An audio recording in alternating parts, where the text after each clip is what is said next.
Hello friends, welcome to Maharaj journey. इस वक्त हम ओमकारेश्वर में हैं और इस वीडियो में हम श्री आदि गुरु शंकराचार्य की गुफा को एक्सप्लोर करने वाले हैं। तो वीडियो के आखिर तक बने रहिएगा हमारे साथ। अभी हम ओमकारेश्वर न्यू बस स्टैंड से यहाँ पर आ चुके हैं। यहाँ से ओमकारेश्वर का जो प्रमुख मंदिर है वहाँ जाने के लिए नर्मदा नदी के ऊपर एक पुल बना हुआ है। तो उस पुल को पार करके हम आगे प्रमुख मंदिर तक जाते हैं। लेकिन प्रमुख मंदिर से पहले ही श्री आदि शंकराचार्य जी की गुफा है, तो हम उसे एक्सप्लोर करने वाले हैं। तो यहाँ पर आप कुछ ये शॉप्स देख सकते हैं। यहाँ पर ये बहुत सारे शिवलिंग मिल रहे हैं और इसके अलावा बहुत सारी यहाँ पर मूर्तियाँ, तस्वीरें वगैरह भी मिल रही है, तो आप इन्हें भी यहाँ पर परचेज़ कर सकते हैं। यात्रा की शुरुआत करने से पहले ही आप यहाँ पर कुछ देर रुक करके इन शॉप्स पर से ये देख सकते हैं। यहाँ पर बहुत कुछ खरीदने के लिए मिल रहा है, तो आप इन्हें भी खरीद सकते हैं। आप जब कभी भी ओमकारेश्वर आएंगे तो आपको बसेस न्यू बस स्टैंड पर ही उतार देती है। न्यू बस स्टैंड से यहाँ तक आने के बीच की दूरी लगभग 1.5 किलोमीटर की रहेगी, तो आपको वहाँ से ही ऑटोज़ वगैरह मिल जाएंगे।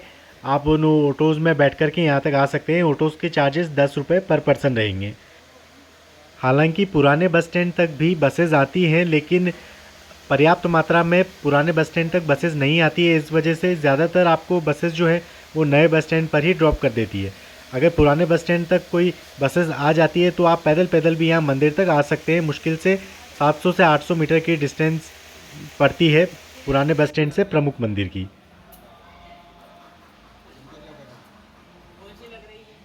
आदि शंकराचार्य जी की गुफा में जाने से पहले यहाँ रास्ते में ही आपको कुछ मंदिर मिलेंगे। यहाँ पर आप कई देवी देवताओं के दर्शन भी कर सकते हैं।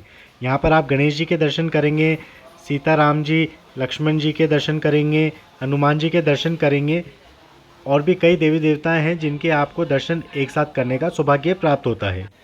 यहाँ रास्ते में ही आपको कुछ और शॉप्स भी मिल जाएंगी जहाँ से आप अपने लिए बहुत सारे वस्तुएं खरीद सकते हैं पूजा सामग्री की। तो अभी हम आदि शंकराचार्य जी की गुफा के बाहर पहुंच ही गए हैं।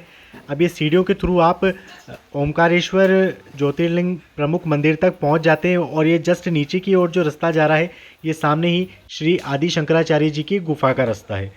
तो आप देख सकते हैं ये आदि शंकराचार्य जी की गुफा का प्रवेश द्वार है। तो आइए अब हम इस गुफा के अंदर प्रवेश करते हैं और आदि शंकराचार्य जी के दर्शन करते हैं। यह गुफा देखने में आज भी एक अद्भुत स्थापत्य कला का नमूना पेश करती है।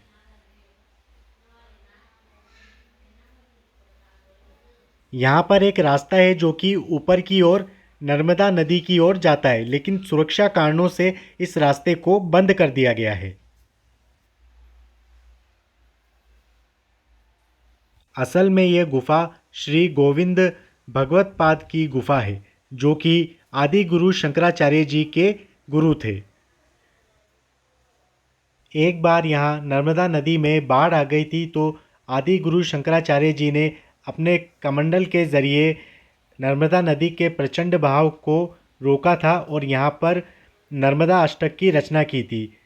इस प्रकार उन्होंने अपने गुरु गोविंदा भगवत पाद जी को बचाया था, जो कि यहाँ पर समाधि में लीन थे। इस प्रकार औपचारिक रूप से आदि गुरु शंकराचार्य जी उनके शिष्य के रूप में स्वीकार किए गए और यहाँ से उनके संन्यास जीवन की शुरुआत हुई। अभी हम गुफा के बाहर आ चुके हैं और पास में ही यहाँ ओमकारेश्वर ज्योतिर्लिंग प्रमुख मंदिर के आसपास भी कई छोटे बड़े मंदिर हैं।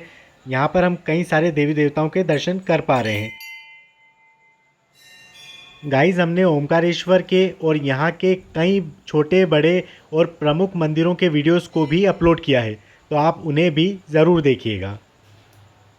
आपको हमारा ये वीडियो अच्छा लगा तो वीडियो को लाइक कीजिए, कमेंट कीजिए, शेयर कीजिए और चैनल को सब्सक्राइब करना बिल्कुल मत भूलिएगा।